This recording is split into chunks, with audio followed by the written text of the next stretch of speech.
এলাকায় রিক্সা রাইড এই জন্য এক অন্যরকম অনুভূতি। শহরের রাস্তায় রিক্সা চলে আর চারপাশে মানুষের হট্টগোল।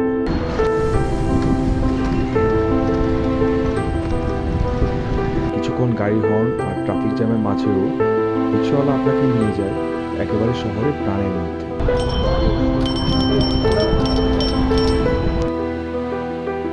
এটা শুধু যাতায়াত না, ঢাকায় বসে ঢাকার রাস্তায় চলা এক ধরনের এক্সপিরিয়েন্স।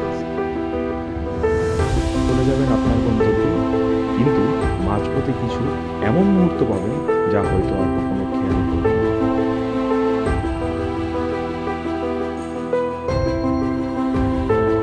ছোট বড় গলির ভিতর দিয়ে ফুটপাতে হাঁটতে থাকা মানুষের সাথে চোখে চোখ পড়ে, কখনো দোকানপাটের সামনে, কখনো বা চায়ের দোকানে বসে থাকা মানুষের হাসি।